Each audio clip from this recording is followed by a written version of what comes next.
This is the week 3 version of the Surf from the Turf, part of the Coach and Crew show. I am your host, Charlie Kraus. First off, upon his request, Mrs. Chadwell, happy birthday. Anybody who has a birthday 24 hours prior to mine, it definitely deserves some form of happy birthday. So fulfilling that obligatory request. Now let's get into the game itself. A 28-24 victory going on the road to Buffalo. Look, I've never coached college football, but coaching is coaching. Road games and passionate environments are still passionate. Road games and passionate environments. I'm not saying that I have the ability to coach at that level or anything in that neighborhood, but some things don't change. 18 to 22-year-old guys playing in environments on the road, first-time experiences can be challenging. So a road W is a road W. An emotional victory is an emotional victory, and never discount the fact of what these guys have to go through. Because at the end of the day, they're 18 to 22-year-old guys having to make plays and live up to hype and pressure and 24-hour turnarounds, the whole 9 yards, things that sometimes we just forget to keep in perspective. So let's definitely keep that in perspective. Like, for example, drops and fumbles, okay? A little bit of nerves, a little bit of cleanup, but it's also just just playing on national television and the hype of the game itself. Coastal Carolina won 28-24. Good performances all around. Good performances all around. I want to start with the defensive side with Silas Kelly. 10 tackles. He had a pass breakup and a tackle for a loss. It was, in my opinion, his breakup, which he'll say right here, is probably one of the biggest hits he's had in his career, or at least for this season.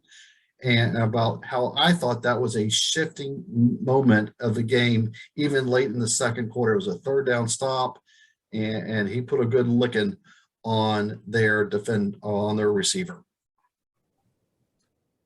I hope so. I mean, obviously we got the win.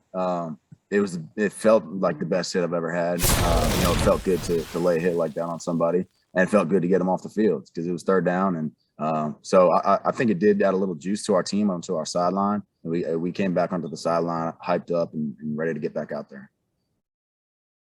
Additionally, let's talk offense real quick.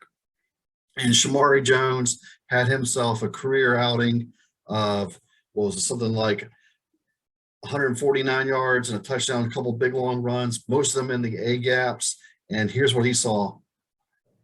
More so, running to the 3-tech, running trap against the 3-tech. It worked extremely well for us. And again, just having our nose, kind of like pin him and wash him down and everything, and then just anticipating and being patient, in that process and all that. And Grayson controlled the game. He did throw a pick late, but 13 of 19, 232 yards, 3 touchdowns, and stays above the 200 line on the quarterback rating. He's doing what you're supposed to be doing, which is staying effective and staying efficient. Not only that, Aaron Bedgood got himself a touchdown reception, and we all noticed something that was probably one of the reasons why he was recruited here: speed. He burned him on the outside to get that first initial touchdown. So impressive stuff.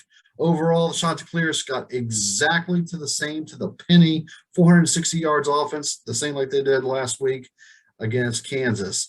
This was a road opponent. Buffalo might be 1-2 on the season, and their only win was against an FCS level opponent, but they're going to be a bowling team. You'll see them come bowling season, okay? Buffalo's going to hold their own, and kudos to Buffalo about what they did. They ran the ball well for obvious sakes. They did run the ball well. So there was some miscues and some happenings, but a road victory is a road victory, and they did what they were supposed to do. Don't worry about things like the spreads. At the end of the day, that doesn't matter, only to people in Vegas and people like my brother. And then here's some quick takeaways that Coach Chadwell had to offer as well. But we found a way to win. And anytime you go on the road, it's tough, especially when you're getting everybody's best shot.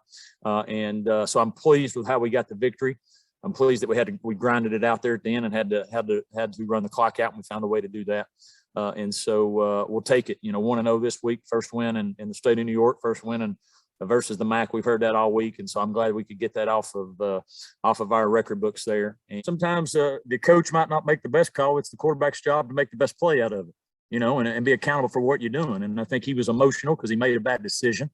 I'm emotional because maybe it wasn't the best call at the time. And so we're both competing. We're both competing with passion there, and just he had to understand the situation and to be smart. It's a learning experience. We think he's experienced and all these things. He's played a total of 14 games, and so there's still things that he sees that might be a little bit new, and didn't make the best decision there. And coach could have maybe called a better play too right there. And so just calming each other down and taking accountability and ownership for what we did.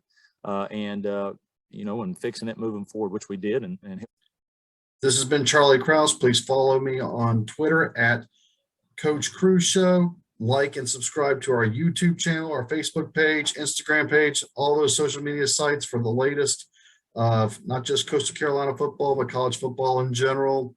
Until then, we'll see you after the press conference of this next week. Chance up.